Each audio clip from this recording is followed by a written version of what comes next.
all the events that took place leading up to that and during that journey. Alhamdulillah.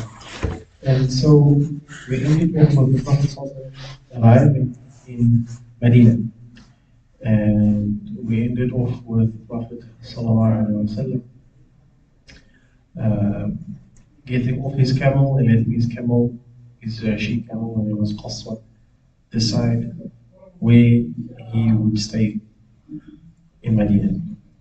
Because all the Ansar, all the people in Medina were wanting the Nabi Muhammad to come to stay by their house, obviously, because it's the Prophet of Allah.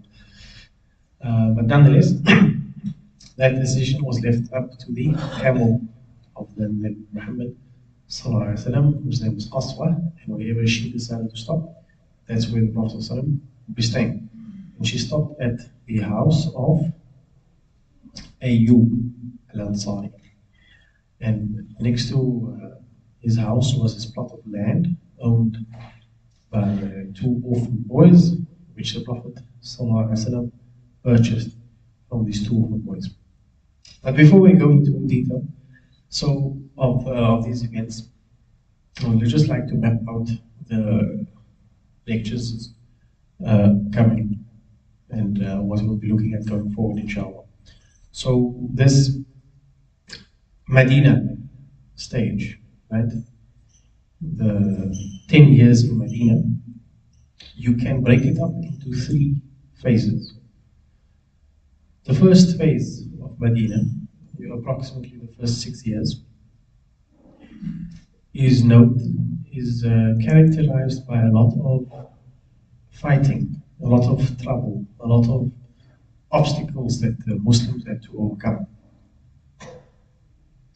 Lots of threats from Quraysh, threats that were aiming to wipe out the Muslims, right?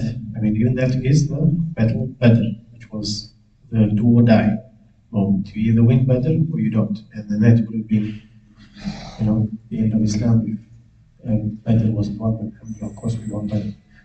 So, phase 1, that was 6 years in the Medina stage. There were waves of hostility coming towards Muslims.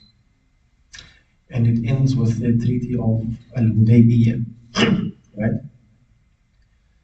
That is the end of phase 1. Phase 2, we will find that there is a truce with Quraysh.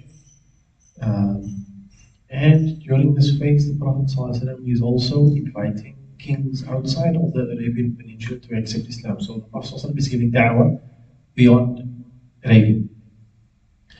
And the second phase ends with the conquest of Mecca, Fathu Mecca.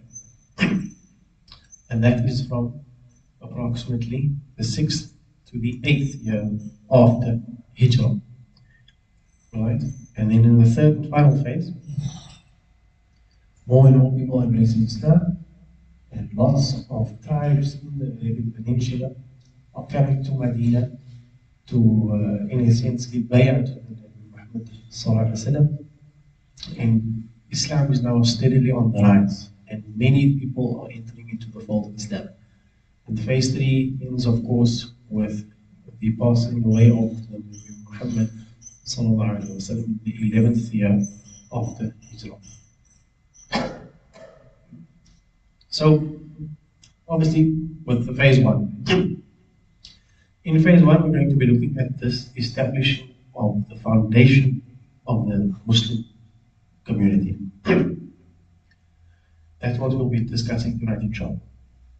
Then from there, we'll be looking at the battles of Badr, Uhud, and Ahzab, and we'll complete phase 1 with the Treaty of Hudaybiyah, inshallah. So just for us to get an understanding of the people of Medina and who are these characters that we'll be looking at, inshallah.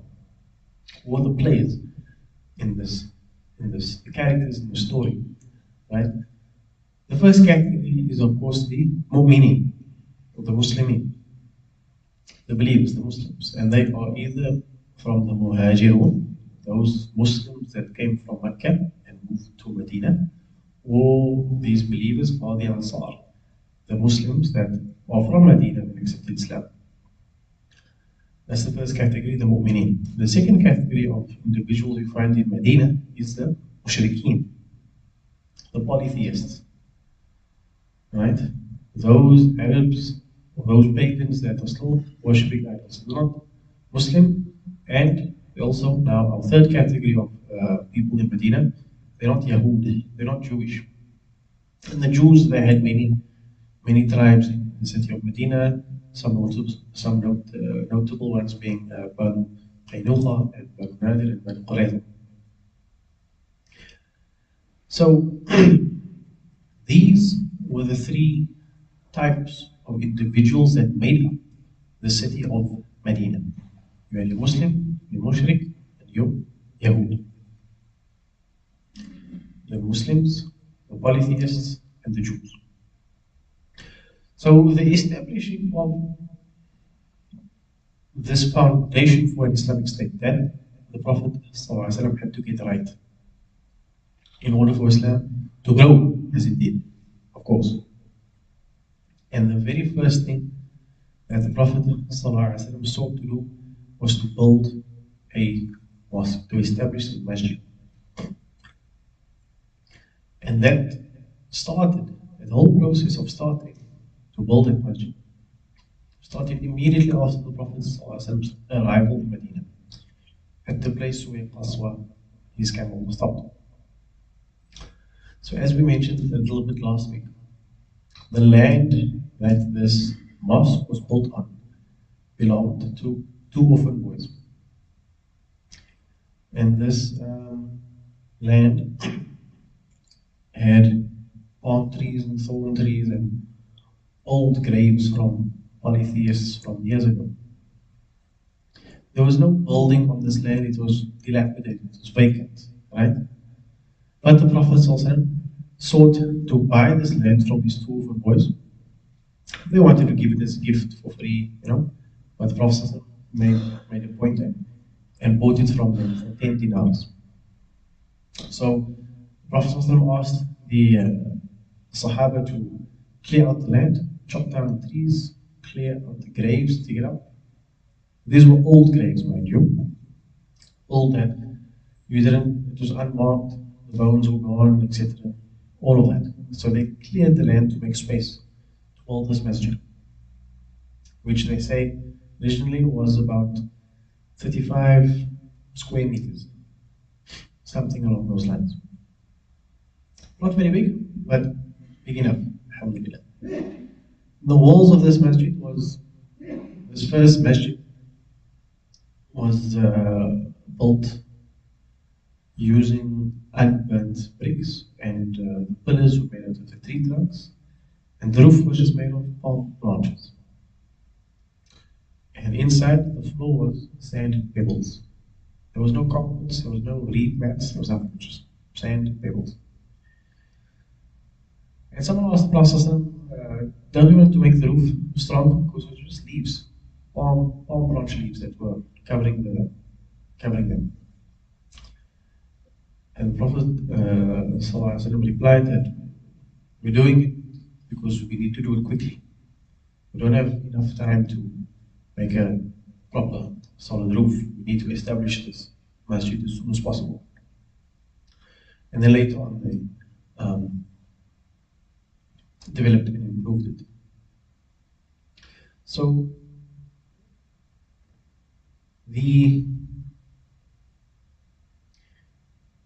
whole building of this mosque, surprisingly, also took 7 to 8 months approximately, and it's completed in the month of Safar in the following year. But the point is, as soon as Muhammad ﷺ arrived in Medina, the first thing that he sought to do for the community was to build a masjid, was to build a mosque. Because the Islamic way of life and our Islamic models, which includes the spreading of brotherly love and ties between us as Muslims, the establishment of these ties and the strengthening of these ties and relationships that we have only really takes place in the mosque. Without the masjid, there's nothing that binds and connects all the Muslims in a community together. And in Medina, apart from Islam, there was nothing else that kept all the Muslims together. So the masjid became that central point for all the Muslims of Medina, which was very much needed.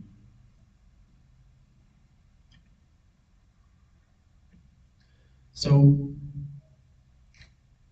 from that very first step that the Nabi Muhammad took to establish the foundations for the Islamic State. The Islamic State is in this, not the Islamic State, it's ISIS, but for this state for Islam, establishing a mosque was the very first step. To go just a little bit more into this whole first mosque that was built in Medina, remember the Qibla was changed. It was for the first year and approximately 4 months after the Hijrah. The Qibla for the Muslims at the time was in the direction of Bayt al-Maqdis, Masjid al-Aqsa. So the Prophet ﷺ had the desire to have the Qibla changed to Mecca. And in Rajab, the second year of Hijrah, Allah subhanahu wa ta'ala revealed following ayah in Surah Baqarah, أعوذ بالله من الشيطان الرجيم قد نرى تقلب وجهك في السماء فلنولينك قبلة ترضاها فولي وجهك شطر المسجد الحرام. So Allah subhanahu wa ta'ala responded to this dua, to this request, to this desire of the Nabi Muhammad and changed the Qibla, or made it official that the Qibla for Muslims would be that of the Kaaba in Mecca. So during this time that this ayah was revealed, the time, they say, was either Dhuhr time or Asr time. And there was a group of Sahaba making Salah at that time. And at that particular location in Medina, there is a masjid now built called Masjid Qiblatain, the masjid of two Qiblas. Because at that time, as the narration goes, the Sahaba, they were making Salah facing Bayt al-Maqdis, and then they got word that Qibla has changed to the direction of the Kaaba in Mecca. So they changed the Qibla direction from basically north to south. Because between Mecca and Bayt al-Maqdis is Medina. Medina is further north than Mecca. So Qibla changed from north to south. Well, that's alhamdulillah just for the sake of knowledge. So, again, the first thing that the Prophet ﷺ sought to do was to build a masjid. The next thing that was very important in order to have the Muslim community, to have the Muslims so strong and united, the next thing that the Prophet ﷺ sought to do was that he would pair up a muhajir with someone from the Ansar. So the Prophet ﷺ made brothers of peace, of someone from Makkah and someone from Medina, like Ja'far ibn Abi Talib with Mu'adh ibn Jabal, radiallahu anhu, or Hamza ibn Abdul Muhallib with Zayd ibn Haritha. So all of the Muslims from Mecca, they had a brother from Medina that the Prophet ﷺ handpicked. And this brother bond, this fellowship, this relationship that is now established, was not just on a framework of helping each other and mutual support and connected through the deen. That's what kept it together, the deen. The deen surpassed everything. Islam, them being Muslim, came first, right? But this relationship that they had also was on a material foundation. So much so that the rulings, the ahkam regarding inheritance, was that the Muslims would inherit from Muslims whether or not they were related by blood. That their faith allowed them to inherit, not their kinship, not their blood. And that happened and continued to happen up until the Battle of Badr. When Allah subhanahu wa ta'ala revealed a new verse saying that blood relations should inherit from one another. But this this second step of establishing this brotherhood, this unity, these relationships between the Ashab was to ensure that this foundation that the Muslim society was going to be built on was with unity and with solidarity.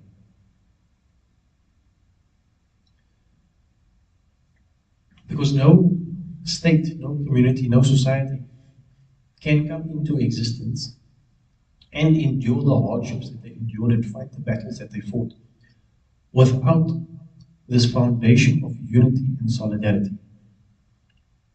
But unity and solidarity cannot come about, cannot happen without genuine brotherhood and mutual affection between the individuals.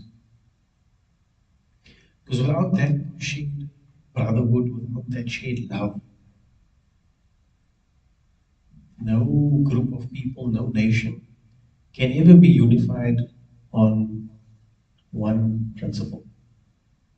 So without that unity, this whole society, this whole community, this whole state that the Prophet ﷺ was establishing would not have come into existence without it. So this bonds that these ashab, that the Sahaba shared with each other, it was beyond the deen, beyond what we can comprehend. So much so that the extent to which the Ansar, the Muslims of Medina, tried to go to was that they would half everything with their brother from Mecca. If he had two wives, he would divorce his one wife and offer the other two the Muslim from Mecca. If he had 100 acres of land, he would split it in half. You take 50, I take 50.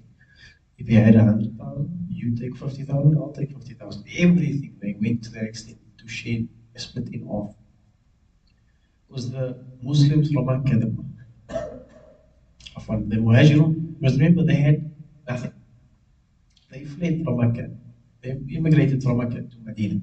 They had no job, they had no home, they had very little, only what they could carry on their backs. And they had no family, because their own family were cutting themselves off. So now these Muslims of Medina, the Ansar, they were now their family. They were the ones that saw to their needs. So the only thing that bonded them was not the blood, it was Islam. Islam is what connected them all. But in order for them to stay connected, the Nabi Muhammad sought out to establish these bonds between them. So that even afterwards, even much later down the line, there will still be these connections of mutual affection and love.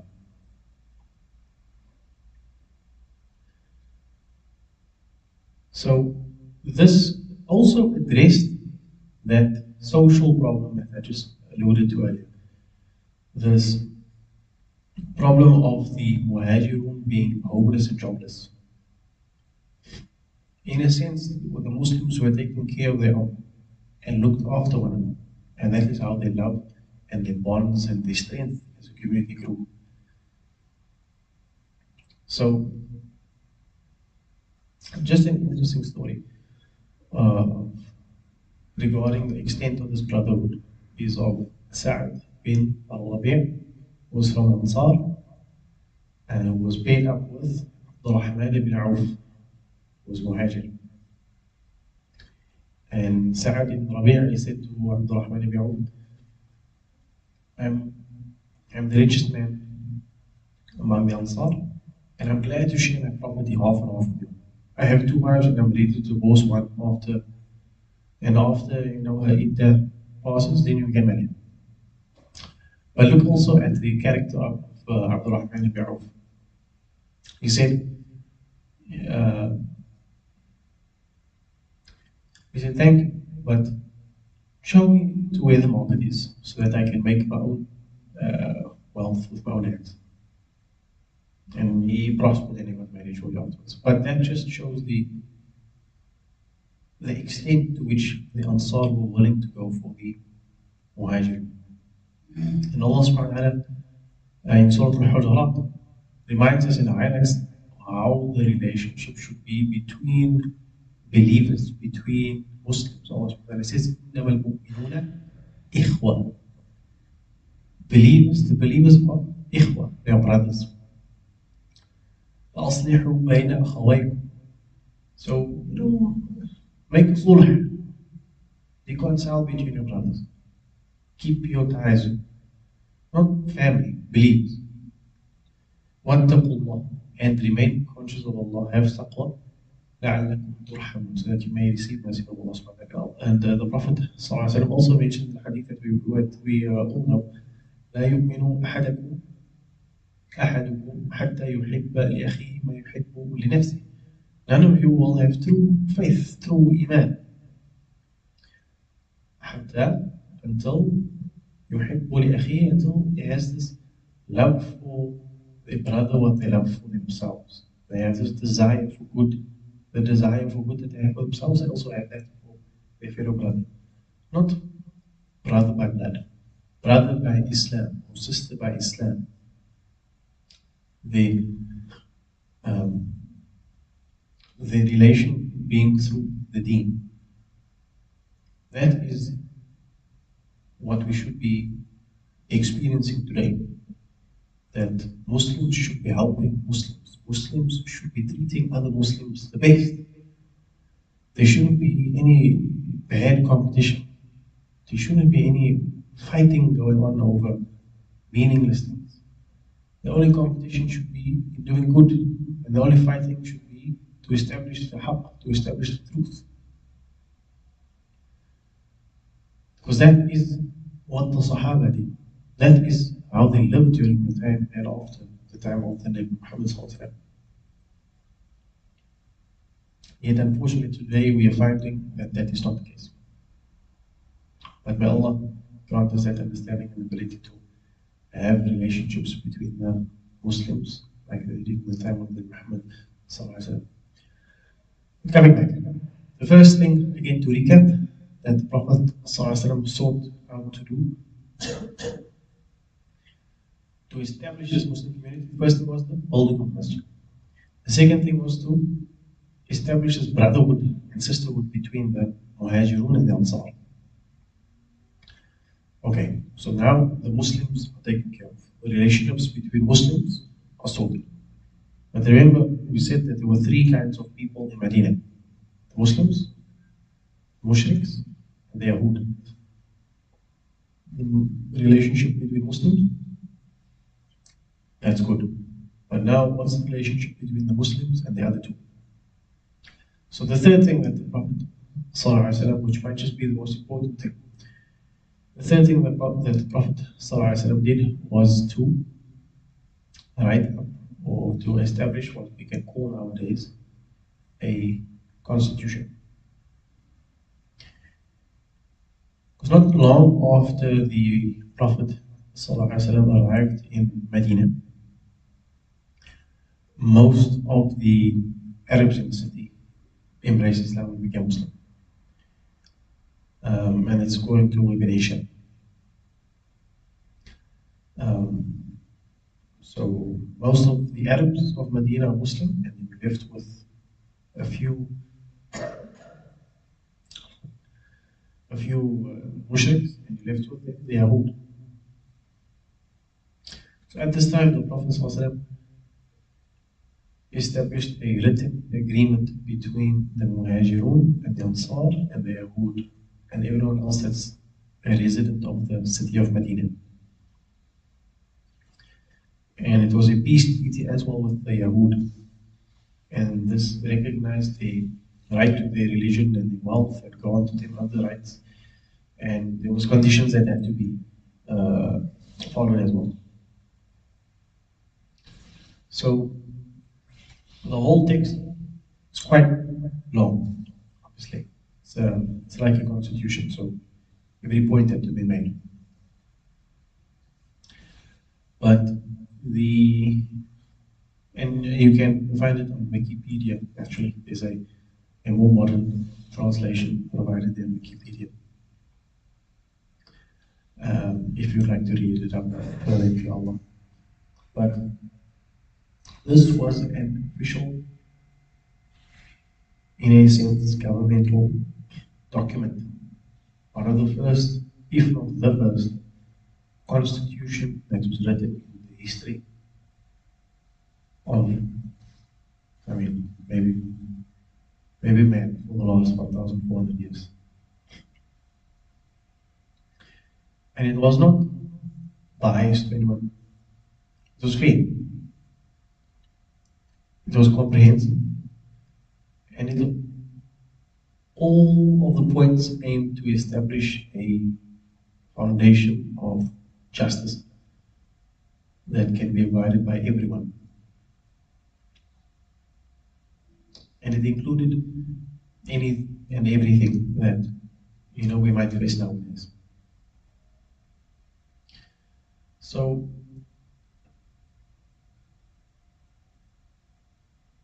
this was that final piece of that puzzle, the final cornerstone for this establishment of an Islamic state, an Islamic community, an Islamic society. The first was the Masjid, that was a centralized meeting point for all Muslims. The second thing was the brotherhood ties, the relationships, the personal connections that the Muslims shared between one another, that kept them bonded between themselves. And the third thing was this constitution that kept the whole city of Medina at peace and justice in this, what was probably a lawless society. Justice being the order of the day. So, from this document, we can see that the Prophet ﷺ treated the Jews with fairness. And from that came positive relationships, which is what we would do these days anyways. Although unfortunately, the Jews of Medina were disloyal and deceitful and breached certain conditions that were laid down in this agreement. But to summarize this constitution, the first point in the agreement makes it clear that it is Islam alone which creates this Muslim unity. It is Islam alone that creates them as a single nation, as an ummah.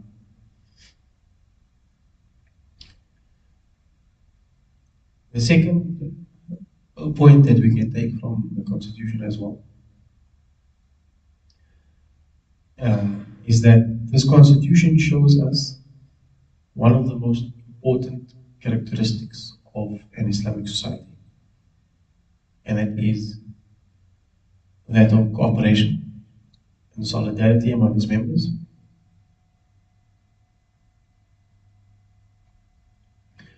and that they are concerned for one another in the sense that they are concerned for each other's akhirah. That the Islam that binds them is the Islam that they are concerned about for one another.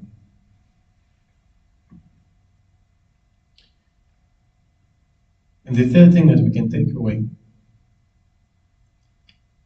is that despite everything that was mentioned in this constitution with regards to the who and the what and the do and the don't,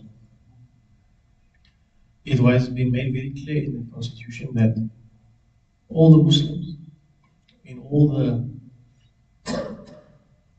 disputes that they might have between one another, the sole arbiter for all of them is Allah subhanahu wa ta'ala and His Rasul sallallahu alaihi wasallam. The Quran and the Sunnah of the Nabi Muhammad sallallahu alaihi wasallam. If they were to look for a solution, these were the 2 points that they would need to go to.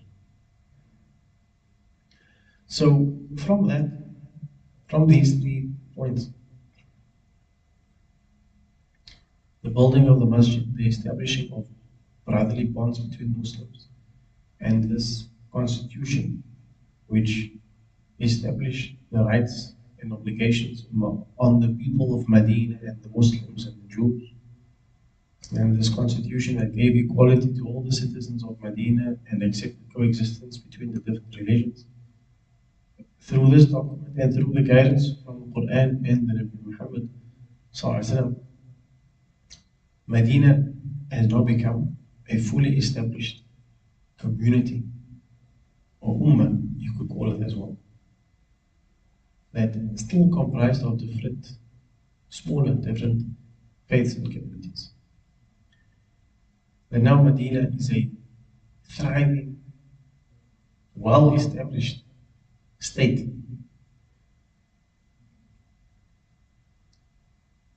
And from there, inshallah, we'll be able to understand how the Muslims were able to stick together, how the Muslims were able to fight against great armies like that of Persia, that of the Romans, how the Muslims were able to, as a number of 300 in the Battle of Badr, overcome a number of 1,000, and a number of just under 1,000, overcome a number of 3,000, Battle of Uhud.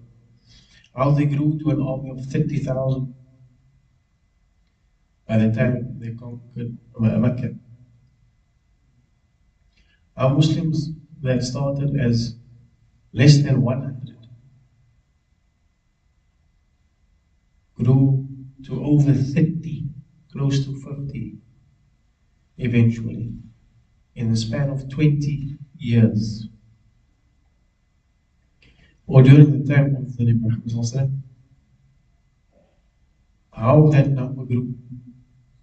If we can understand how Medina, the city of Madinatul Munawwara, was established, and how the members of the city of Medina function, when we look at what happens after that, it will all just make sense how it all just fell into place. And when there was disunity, it will also make sense how it all fell apart. So maybe that is the point that we ought to take away from that tonight. That as an ummah united, we are much more powerful. We are much more blessed by Allah subhanahu wa ta'ala. As an ummah united and supporting one another in every possible way, on every micro level and every macro level. Whether it be just helping the neighbors or helping a community or helping the entire country as Muslims. If we are able to have that sort of unity again, we would be able to achieve many more things. We can't necessarily look towards the Arab states currently that are divided, among many other things.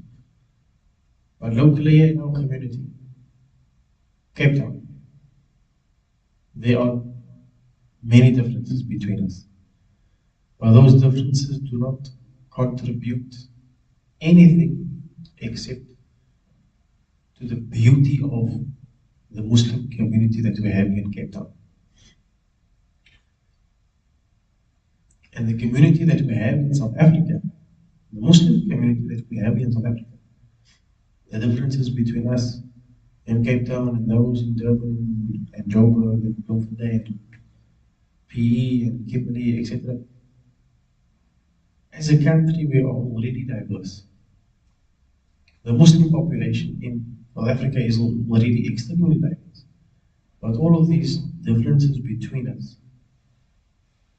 again, do not show anything other than the beauty of this deen and the beauty of ukhuwah, the beauty of brotherhood in Islam. So we should look at this particular point in time in the Seerah of the Muhammad ﷺ, how Medina was established as a Muslim community. Try to get that going in our lives, inshallah, starting in our homes, starting in our neighborhoods, starting in our cities, inshallah. And from there we can have our own Badr and win, have our own Fatah, our own conquest and win, inshallah. So,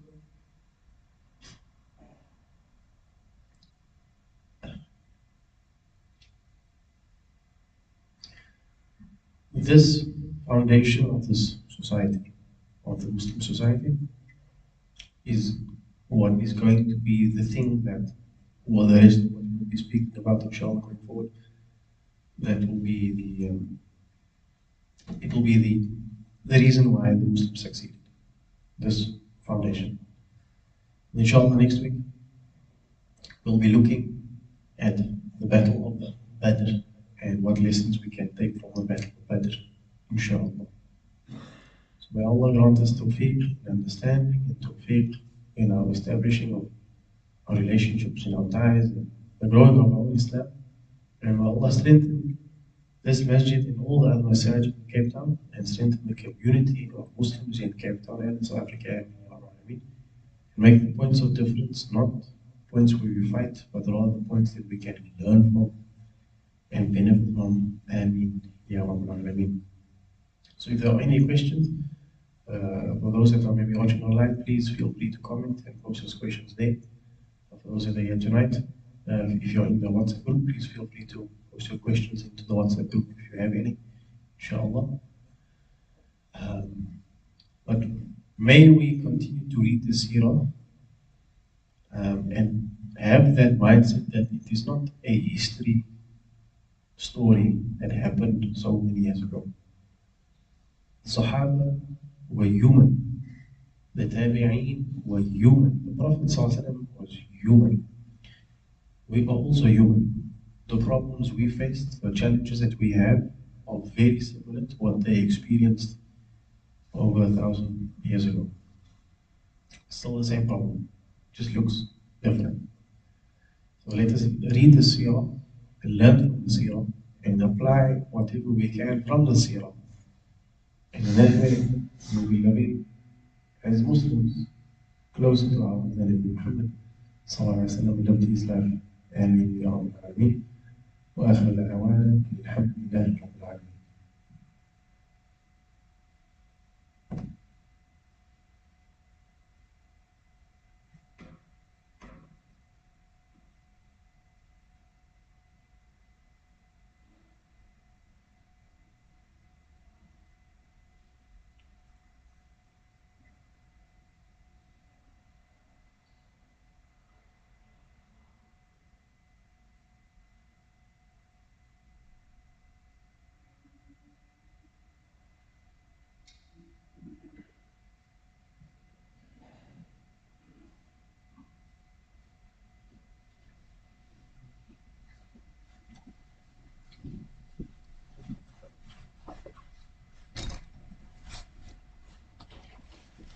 Sheikh is finished.